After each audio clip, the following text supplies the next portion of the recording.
All right, good evening, everybody. We're going to go ahead and start slowly in case others are still able to join us during this little introductory period. I just wanted to welcome you all and thank our candidates very much for joining us. I'm Vincent Atchity. I'm the president and CEO of Mental Health Colorado. Our work in the state is all about promoting healthier minds across the lifespan and increasing access to affordable care and ending discrimination, a whole gamut of things from one end of life to another. And we're not endorsing any specific candidates. What we are seeking to do is creating a platform for all candidates to talk about mental health, and our advocacy role is just to emphasize that mental health is an important part of every community, and voters and elected officials need to share an understanding of the importance of mental health in their communities. And that's our role here and tonight. The way we're going to work together this evening, we've got thanks so much to all of you for joining us. We've got a great number of candidates expected to join us this evening. We've got a huge topic, some of the most challenging issues facing the state, at least from our advocacy perspective, and not enough time to address everything in anything like adequate detail, and not enough time to give anyone adequate time to really express much on any of these issues. So we're going to have a compact program with really short timeframes for response, and really just want to be driving that message that mental health is a concern for everyone here assembled, and we want to hear this whole wide diversity of voices on a number of different topics. So I'm going to ask a series of questions, and I'll direct the questions to a specific set of candidates. And depending on where we are in the program, each candidate will have 2 minutes or 1 minute to respond. And we're going to have to be pretty close to that timeline to be able to make sure everybody has a chance to speak. And as you get within about 10 seconds of your time frame, I'll start making uncomfortable, awkward gestures with my hand to help bring you to the end of a sentence. And then at the very end, if we still have time, we'll have another few minutes for candidates to respond to any question or topic that wasn't directly addressed to them earlier in the program. And so I just want to apologize to all of you for the compactness of this schedule, and understand fully that this is not adequate to your or anyone's thoughts about these things. And thank you for cooperating with the challenging constraints of our program this evening. So to be further compact about time, rather than having everyone introduce themselves, I'm just going to introduce who's with us so far in today's program. We have Corey Porella, who's candidate for House District 42. Yes, thank you so much. Waving is perfect. We've got Regina or Reggie Marinelli, who's candidate for Jefferson County Sheriff. Thank you so much for joining us. We've got Representative Brianna Titone, who's candidate for House District 27. Thank you for joining us. We've got Representative Tom Sullivan, candidate for House District, and I'm so sorry, Representative Sullivan, but I don't have the number with me. Can you? Senate District 27. Oh, very good. Thank you so much. Yes, candidate for Senate District 27. And then we've also got Representative Lindsay Doherty, who's candidate for House District 24. Thank you for joining us. And Representative Meg Froelich, who's candidate for House District 3. And I think that's our candidate list for today. please speak up if I'm not seeing you on my screen here. And we will proceed with our questions. And if somebody joins late, we'll introduce them and integrate them into the questions. So our first question, and we had crafted these questions to direct them randomly to a variety of different candidates, not all of whom are yet present with us. And so I'm going to do my best to roll with this and direct the questions to those who are here with us. So the very first question I'm going to go ahead and direct to Representative Titone and Representative Sullivan, with each of you having 2 minutes to respond. So here's the context. So Colorado, as many of you know and have heard, what has been ranked as 51st in the nation of all the states plus DC by Mental Health America for access to mental health care. Our state has one of the highest rates of death by suicide. We have rising rates of homelessness and addiction, and we're facing a grave youth mental health crisis. We hear often from politicians about the need to improve mental health while campaigning, but less often do we hear specifics about a real plan. So if elected or re-elected, what are some of the steps or policies you would pursue to fight for real change in our mental health system? And to what extent will you support additional funding? So if we could begin with Representative Titone. Yeah, well, thanks for the question. And we've made a lot of historic investments in mental health in the last session, and we won't be able to see a lot of the fruits of the labor of those investments immediately. So we'll have to see how those investments pan out. But prior to that, I sponsored a bill to give Coloradans on any health insurance plan access to a free mental health wellness exam. We were the first state in the country to do that. And I also sponsored a bill to change the Safe to Tell program.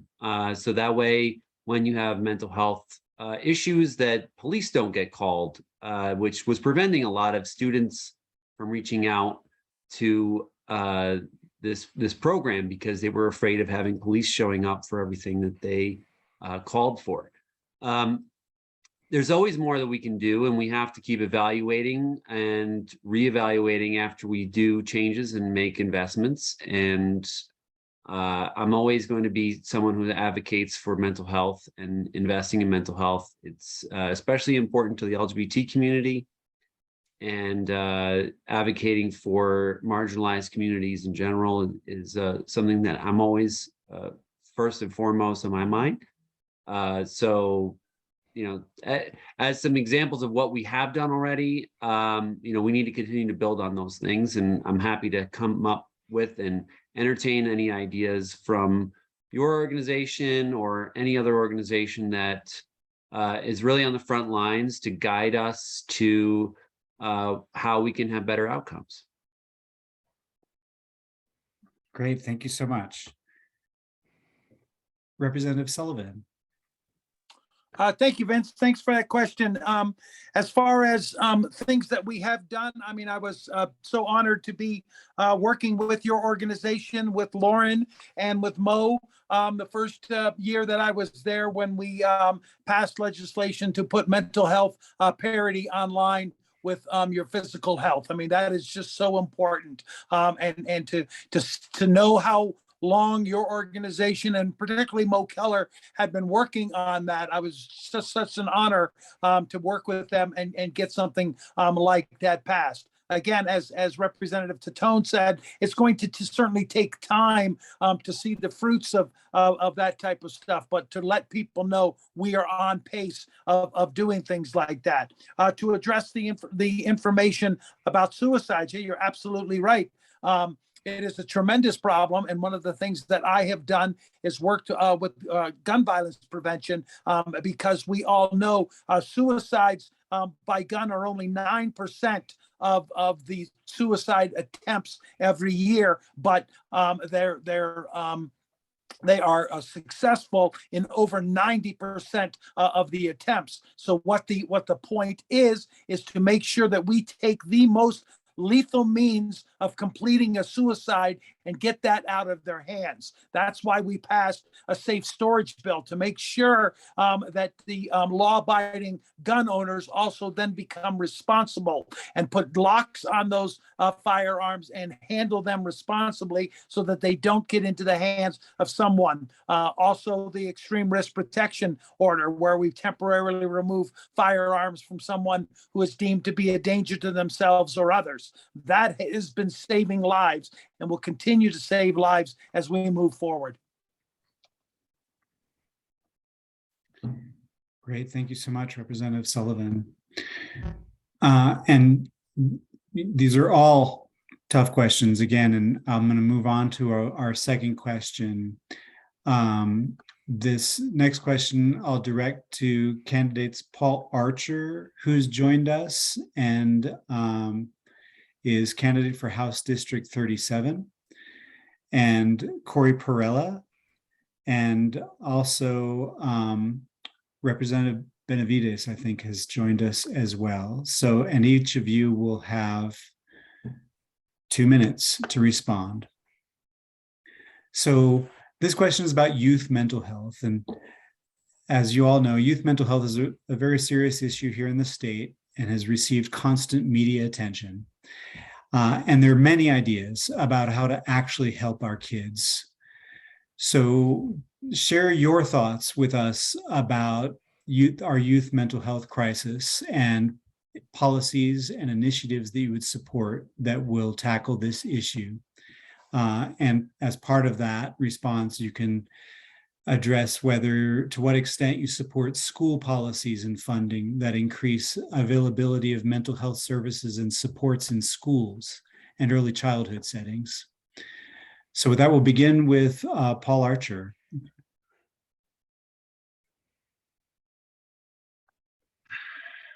Thank you. So I'm a parent. I have 5 adult kids. I have 20 grandchildren. I have 2 daughters who have anxiety and depression. I have grandkids. Watching them grow up with the issues of today. One of the great curiosities to me of our time is the just significant increase in mental health challenges. And it's concerning to everybody. It's concerning to parents. It's concerning to grandparents. I've tried to understand what's causing it. You know, I'd like to get to some sort of root cause. I've tried to understand what's causing this. I've talked to mental health professionals. The other day, I was at the door of the woman who used to run the state of Colorado mental health services, and I asked her that. And I think we've seen a significant breakdown in the family. So I would do everything we can to strengthen families. I think that it's the best place where we can get the best results. I know that the family, nuclear family, doesn't exist for many, many people today, and so we need to deal with that. So I certainly support resources in school, early intervention, and think early intervention and prevention is way more impactful than dealing with the adult challenges that come along. But it's a tough challenge with kids. We have some of the worst numbers in the country for youth mental health.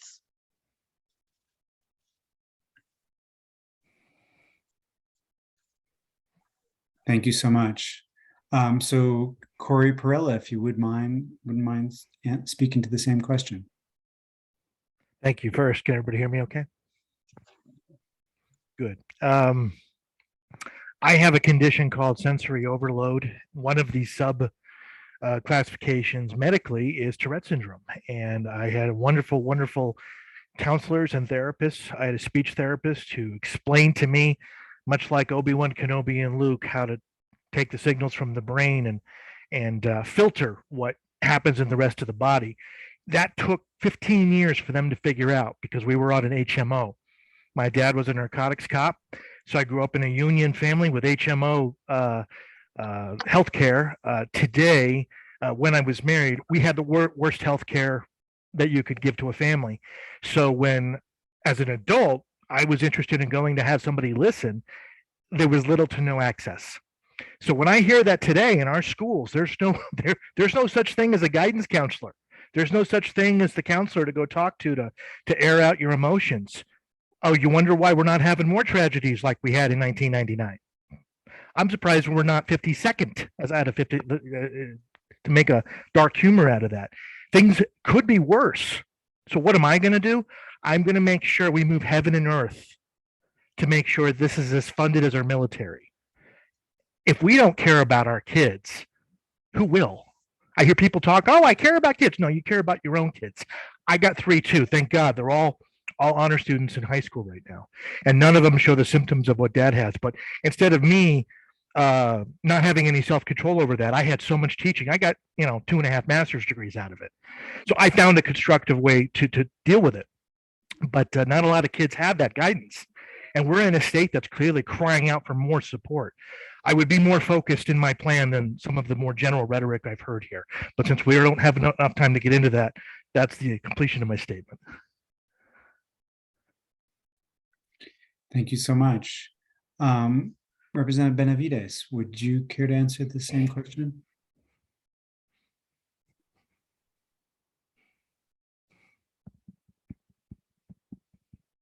Come on, love. Audio. Sorry, you're on mute. We can't hear you. I'm mute. There you go. My name is Marla Fernandez, and I'm a candidate for House District 3. And I'm a homeschool mom who has left her legal career because my ultimate goal is to protect freedom. And my primary purpose, as every mother out there is to ensure that my son has a solid educational and moral foundation to succeed in life. And I am joining today because it has taken 100 years to dumb us down.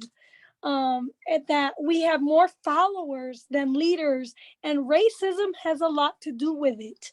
Today, only 34% of our students can read proficiently by 4th grade, which is a result of phonics being replaced in 1984 with a whole word or look-say method, which has led to a bunch of reading and comprehension disabilities.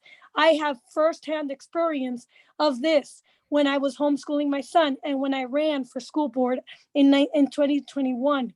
As a result of this 100 years to dumb us down, our mental health issue crisis today is a result of the Sex Education Comprehensive Act bill that must be repealed. If elected, I will repeal that law because it is furthering the crisis of literacy and morality in our schools. And by law, I am a paralegal who owns this education law book, and it says that the only thing that our school system must do is to provide a basic education. So we need to redraft the science of reading law to add that we need to provide reading, writing, and arithmetic in our schools and allow the parents to further help in raising and training their own children. I believe that our self-governing system was meant for a literate and moral people, and people who aren't raised and trained with virtue don't have the character ethics to succeed. We need to solve the problem of education and mental health in the way to really help kids to learn how to learn for themselves and think clearly when they're adults. Thank you. All right. And sorry, I misunderstood your name. Sorry, it's Marla Fernandez. Yes, All thank right. you. On the screen, it's coming up as Marla Benavides. Yeah, it's my other name. Okay. Very good. So thank you so much, each of you, for your answers. So, and apologies again for moving along to another important question, which I'll direct this time to Representative Lindsay Doherty and also Representative Mike Weissman, who has joined us and is candidate for House District 36. And here's the context. So unfortunately, in Colorado, as in states all over the nation, our criminal justice system has become the stand-in for an accessible, affordable, quality healthcare system. How do you see the intersection of mental health and criminal justice? And what changes or policies will you support to make both operate more equitably and effectively for the health and safety of our communities? So beginning with Representative Doherty.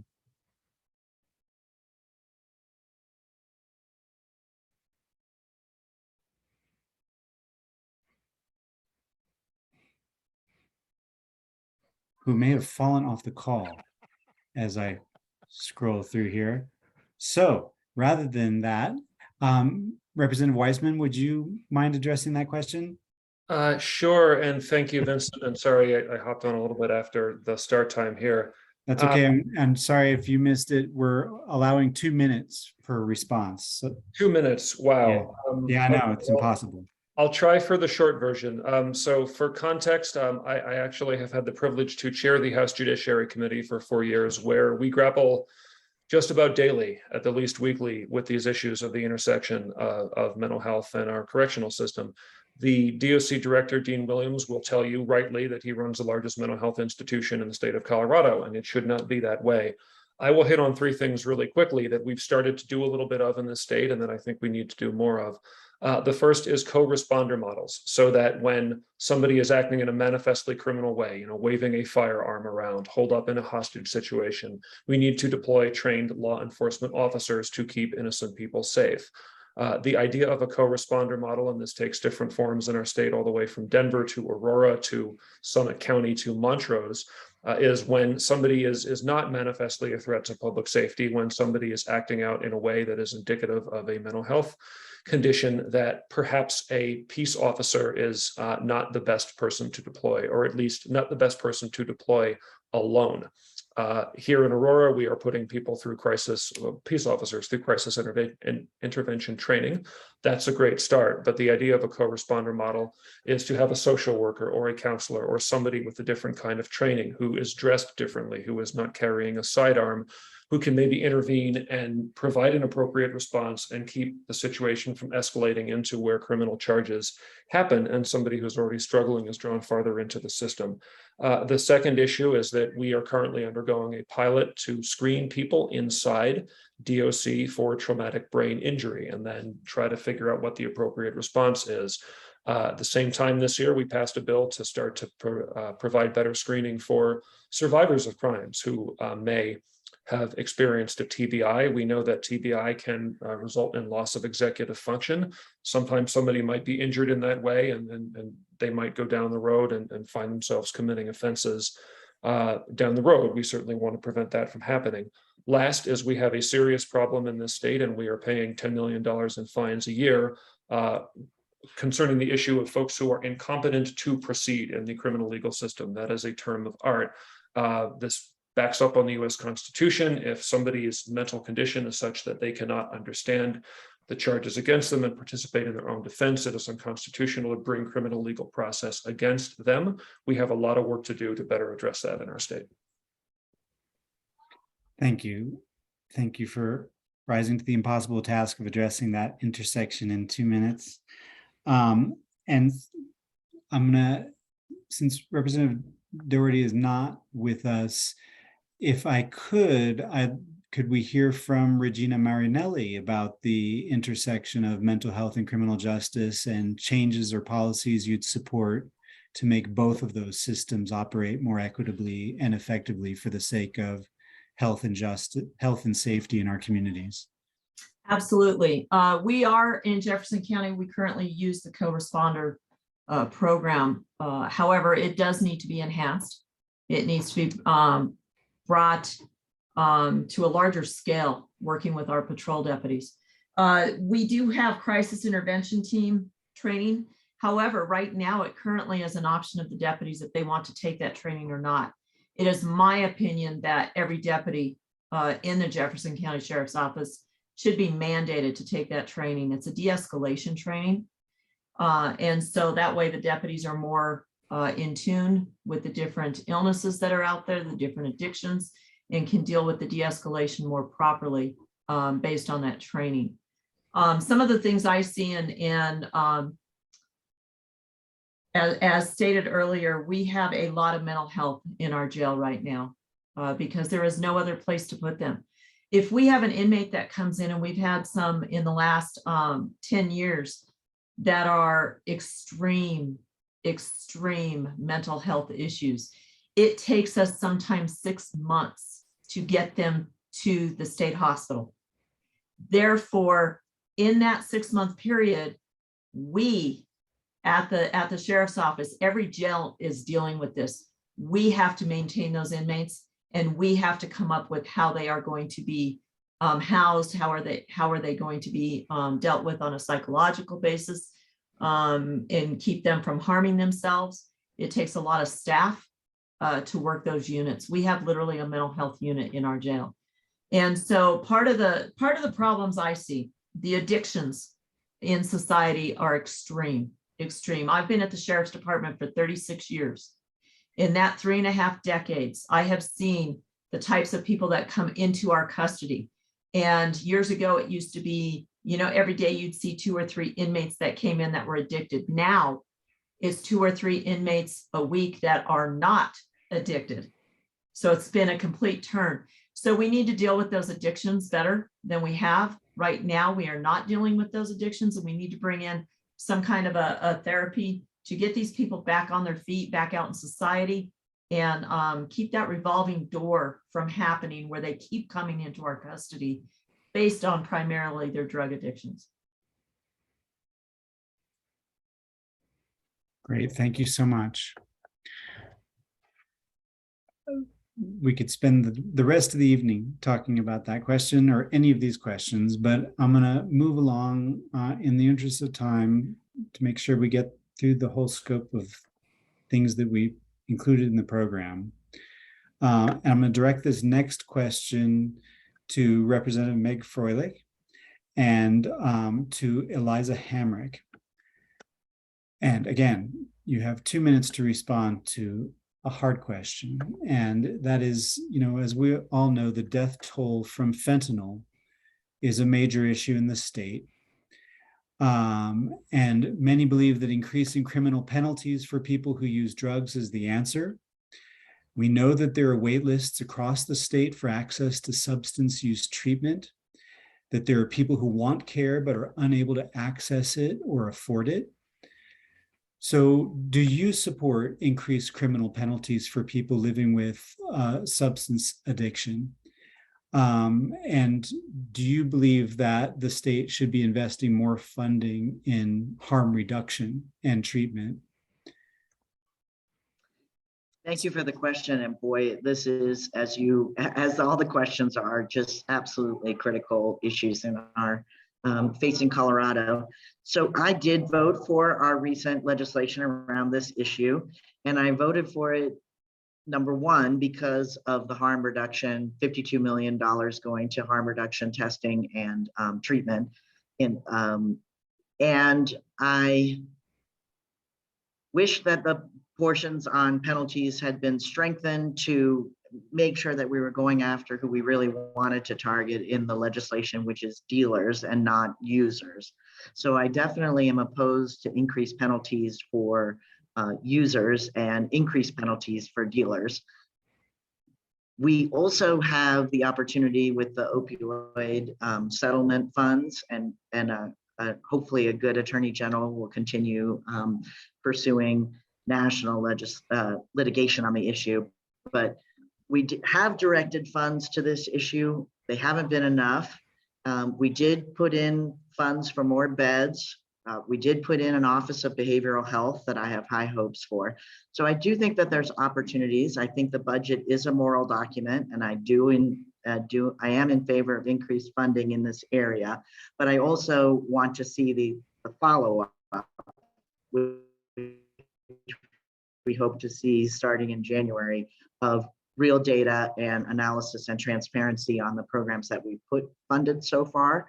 But the ultimate goal is, as you say, increased number of beds, increased treatment, and hopefully helping folks who are really suffering because of the fact that fentanyl is now in just about everything.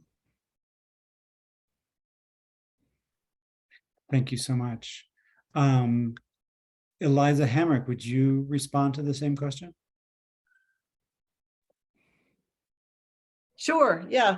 My name is Eliza Hamrick, and I am a candidate for House District 61. I am a teacher of 32 years in the Cherry Creek School District. So I have students that have addictions. I have students that need therapy.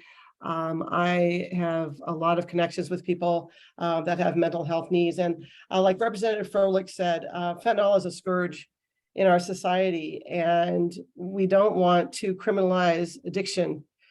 I was not a sitting representative, but I do appreciate the scope of harm reduction in the bill. And I also appreciate the data piece in the bill so that we can see if this is even working. And I also want to put out there, as many have already said, looking at sort of just treatment and care for those with mental health issues. Especially, I'd like to really point out how we are losing healthcare workers by the day, that we really need to have a very robust pipeline for healthcare workers and therapists. We also are seeing a lot of early retirements, and we need to look at the reimbursement process for Medicaid as also a way of trying to stem it before it gets to the addiction part. One of my students, was talking to her about her therapist, and she had moved here from another state recently, and her insurance changed, and now she can't afford to get a therapist. And so we need to really look at that as well. We need to look at normalizing mental health within the whole healthcare space. When you go to your doctor, there should also be a mental health person there. We need to really look at the copays for mental health and really support it at the root cause before we get to the addiction of things like fentanyl. Great, thank you so much. All right, I'm going to move on to another challenging question. And this one I'll direct to, and I believe everybody now with us has had a chance to respond to one question. And we've got 2 questions left. And then we've got an opportunity for everybody to speak to something that they didn't have a chance to speak to at the end. So I'll direct this next question to Regina Marinelli and to Representative Titone. So, you know, as all of us who pay attention to the news know, we've seen a series of what seem to be eminently avoidable tragedies and fatalities when police or law enforcement are responding to crises and are perhaps not trained to recognize a crisis for what it is, or how to de-escalate a crisis in such a way that it's supportive of health and safety all around. So the question is, tell us about your support or possible support for policies that would expand programs that provide police and sheriffs with de-escalation training and encourage the presence of mental health professionals in crisis response. Regina Marinelli, if you would. Thank you. Yes. in my, the bottom line is every time funding gets cut, the first thing that gets cut is training. So every agency will do the mandatory training. We all have mandatory training that gets done, but it's that extracurricular training that gets cut every time the budget gets cut. I believe there's a way to go about it to where we can get the training there. And so one of my platforms that I've been running on is that we need to provide elite training for the staff. If you provide that elite training, then they know exactly what's expected of them by the agency, what's expected by the citizens. They have the confidence to go forward and do their jobs and do them in a manner that they are comfortable with. That training through the years, we used to get training years ago on fire behavior. We don't get that anymore. We used to get training on the different nationalities that were migrating into Jefferson County. For instance, there was a decade when we had a lot of Russians that came in. There was a decade we had a lot of Asian families that migrated. So we would get the training on how to deal with them and deal with their heritage and what to expect from them. We don't get that training anymore because it was cut because of staff financial issues. When the budget gets cut, that training gets cut. So what we need to do is bring back that training. We need to get our people inside our agency trained as the instructors, and so that they can start training more often on all of the different things. The de-escalation is primary right now. We did years ago, the excited delirium was huge for law enforcement about 15 years ago, where we had people that were, it was normally drug induced, but they were out of control and we would have to get them into control.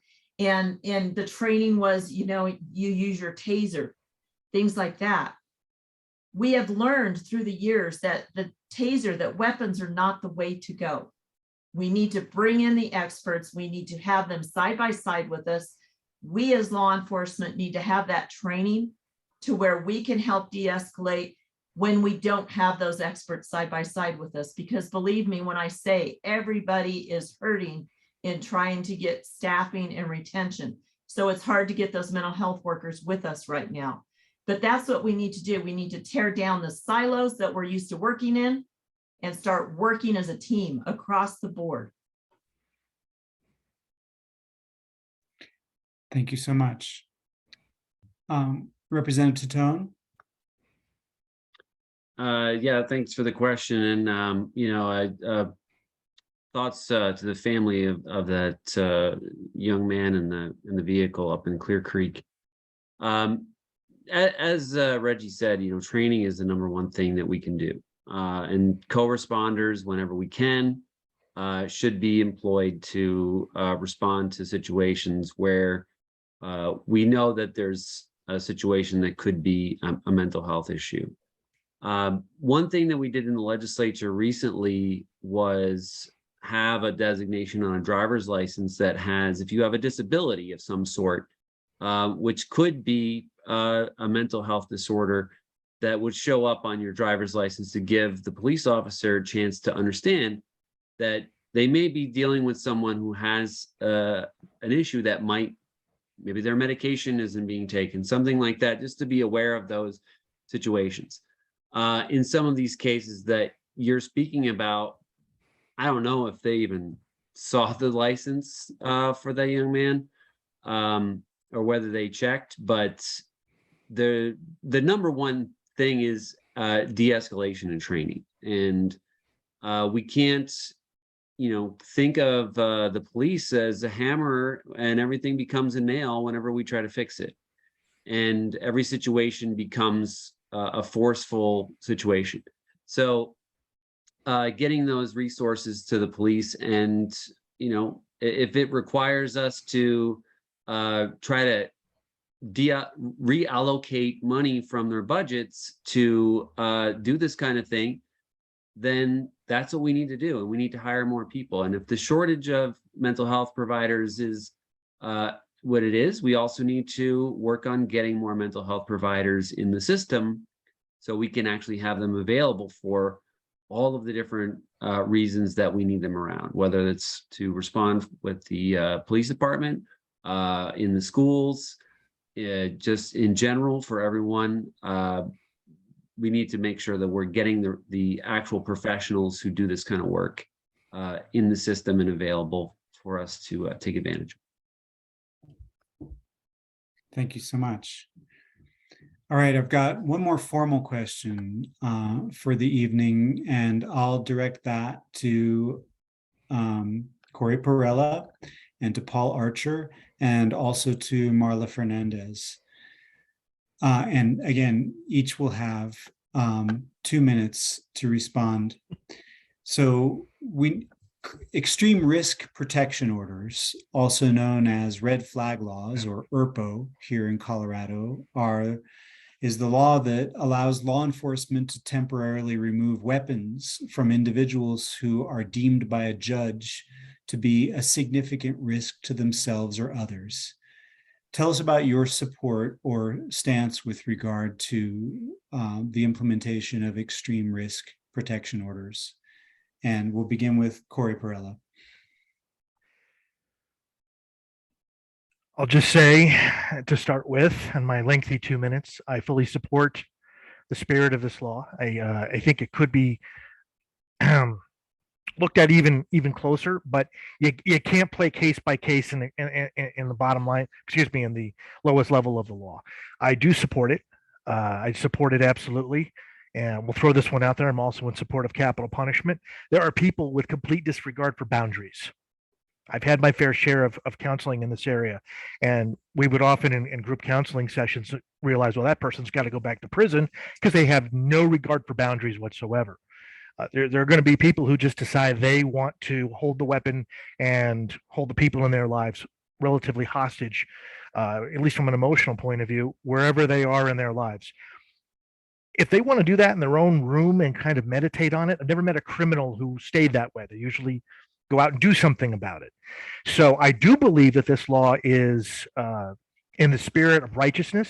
I'm going to use that word. I agree with it. I also think we could go through layers of it, both more intense and a little bit lighter, because then you start leaning into Brady, and let's face it, the NRA, they're pretty well self-controlled.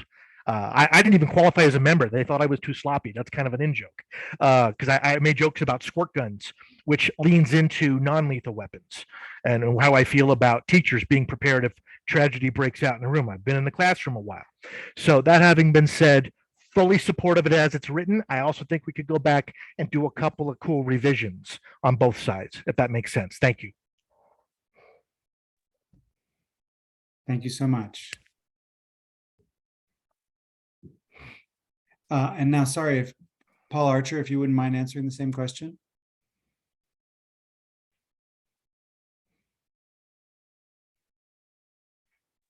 And if you're trying to answer, you're on mute. There you go. How's that? That's better. We can hear you. There he is. I'm here. I'm sorry. You asked very hard questions, Vincent. We have all the hard questions. Yep. You have all the hard questions. Yes. I think this law has been in place for 2 years now. I'm supportive of it. I'd like to see the data about the effect it's had so far. I've just read one article that suggests that it hasn't had the outcome that we had desired. I'd like to understand why, and see what other measures to consider and take. That would be my comment. Great, thank you so much. And Marla Fernandez, if you wouldn't mind answering the same question. Yes. Okay, so I know for a fact that crime has increased exponentially. I fully support the Second Amendment, and I propose we improve our education system that is otherwise producing an uneducated generation with no choice but to turn to crime to support themselves. There is a direct correlation between poor education and violence and crime and mental health. We need to fund out local law enforcement agencies fully, and they need to keep us safe and secure. I propose that we prosecute criminals and educate them, because that's really most of the uneducated people are in jail, and they can't read and write and do basic math. And so I do fully believe that we need to criminalize people who commit crimes, and I don't support red flag laws that prohibit law-abiding citizens from defending themselves. I'm taking off. Thank you so much. All right, so we've got a few minutes left, and we've got a number of candidates who've only had an opportunity to respond to one question so far. And if I'm keeping correct track, those folks are Representative Froelich, Representative Weissman, Representative Sullivan, and Eliza Hamrick. So what I'd like to do with some of our remaining time is give each of those candidates about a minute and a half, if you'd like, to speak to or respond to any of the other questions or share another priority area associated with mental health, supporting mental health in your community. So if that's all right, I would like to proceed and give Representative Froelich that opportunity.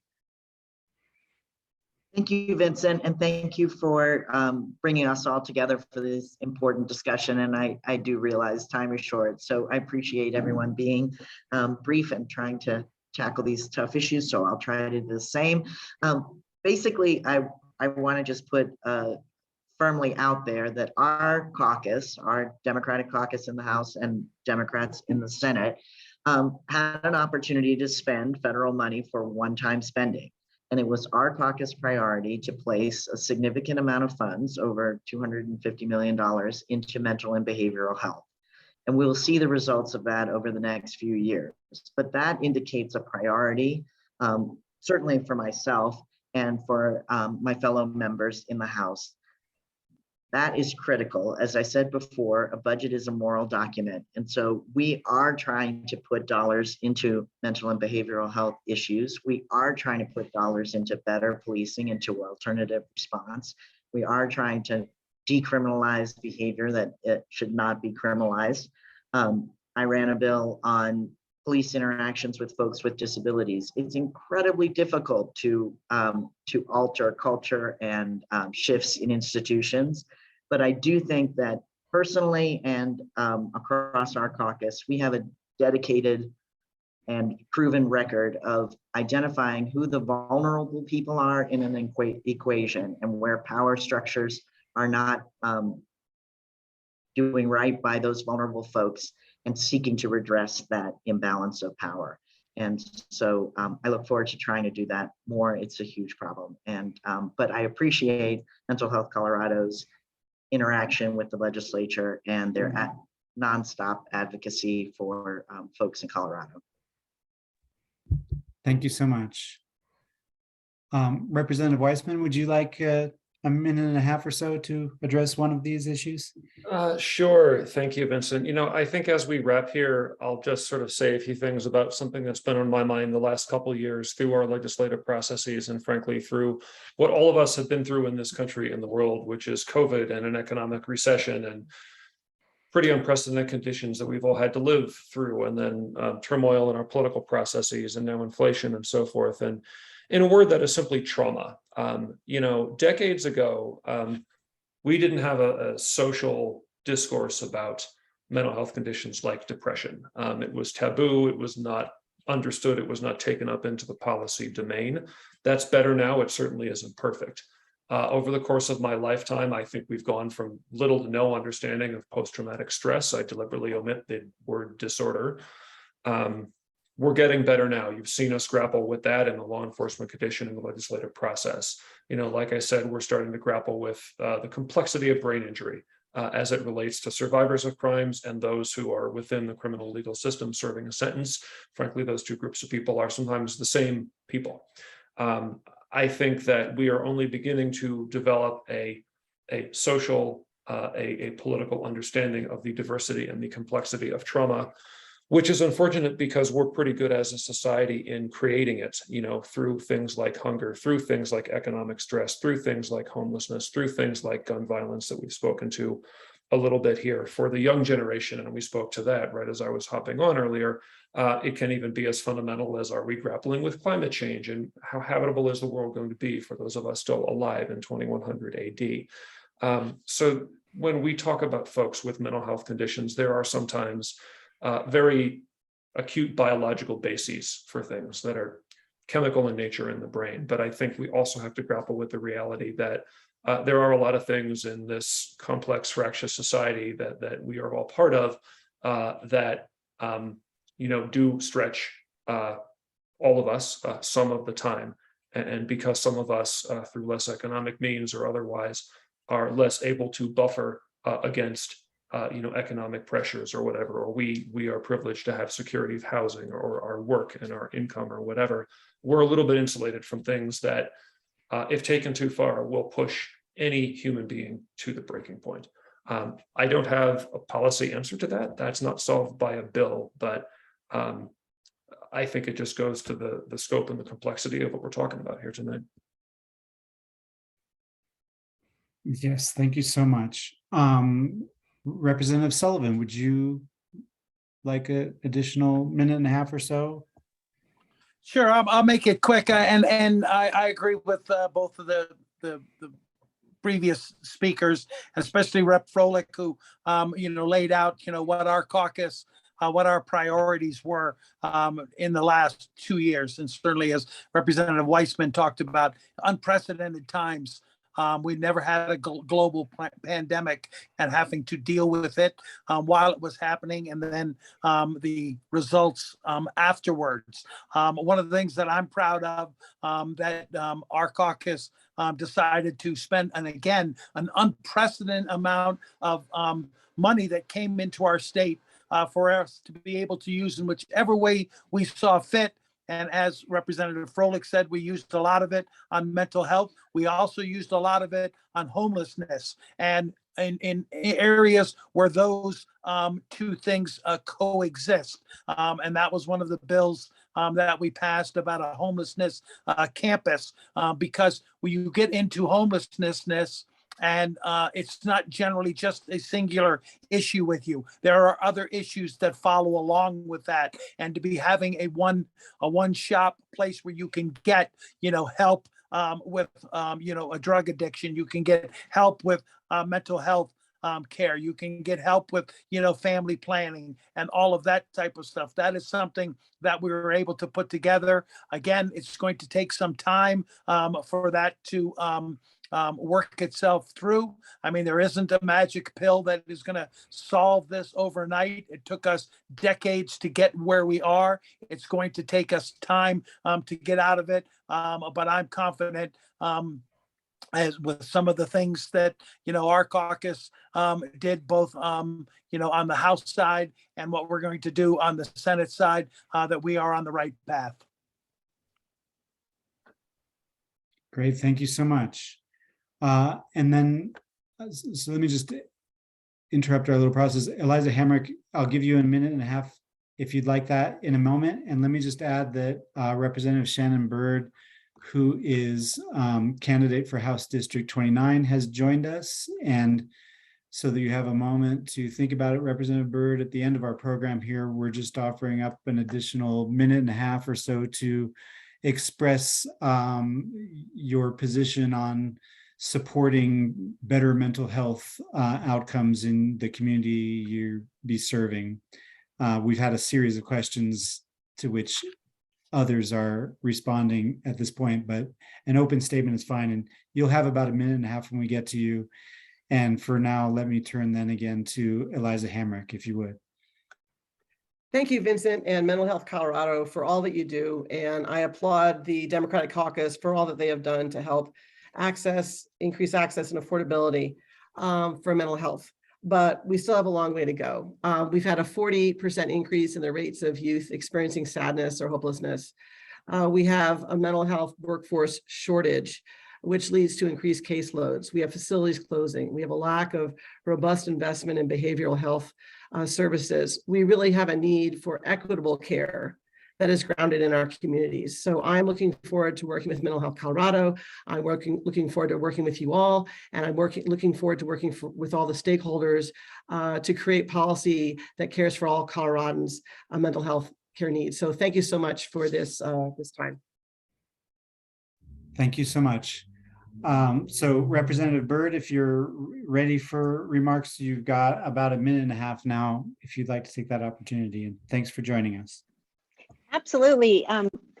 Thank you. I'm trying to find a place in my house that has better internet connection. So yes, I'm Representative Shannon Byrd, and I'm just grateful for the convening of the forum. Mental health has been, I think, a foundational challenge for so many other issues that we have seen in our state. And really, I'm not sure what my colleagues have shared, but just to the extent they've mentioned this already, I echo some of our strength as a state has been recognizing this as a concern and being in a position to leverage federal dollars and some one-time state money to fund some innovative solutions that are happening in local communities. And another piece that's so crucial is doing what we can to support you in your efforts to recruit and educate more workforce, because I know that has been a challenge in our state. Just having the good people, enough of you who are available to help Coloradans who are in need. So I think that's all I would say. I look forward to continuing that work. I'm grateful for your advocacy, this group's advocacy, to make sure that mental health issues remain top of mind, that you're educating not just legislators, but the public to understand that mental health is a parity issue with physical health, something that we need to be just as concerned about as any other aspect of health when we look at the whole complete quality of someone's life and the quality of their existence. So thank you again, and I'm pleased to be here. Apologies for being late. Thank you so much for joining us, and thanks to all of you. This is an impossible thing to address some of the most challenging questions we face as a community in the space of an hour. It's really just an opportunity for elected officials and voters to keep in mind the whole scope of issues that we're facing and how our thoughtfulness and commitment to supporting health and safety in our communities has got to be topmost in mind for all of us. And just want to say that as an advocacy organization, we greatly appreciate the opportunity we have to work with elected officials and are very encouraged by what we hear. And so, in terms of everyone's commitment to supporting health and safety in their communities. And when, as a community, we face such challenging questions as these, it's very difficult for any person to come forward and say that they have absolute certainty that they've got the answer and the clear path forward. So we really do believe in the discursive process of governance, whereby we address knotty problems together, and through discourse and testimony and evidence, arrive at pathways and solutions that are for the greater good of all, and are deeply appreciative of all of you for your service to the community and desire to serve, and have confidence that we will continue to make good steps forward for the state of Colorado in months and years to come. So, wishing you well, and thank you again for joining us. Thank you.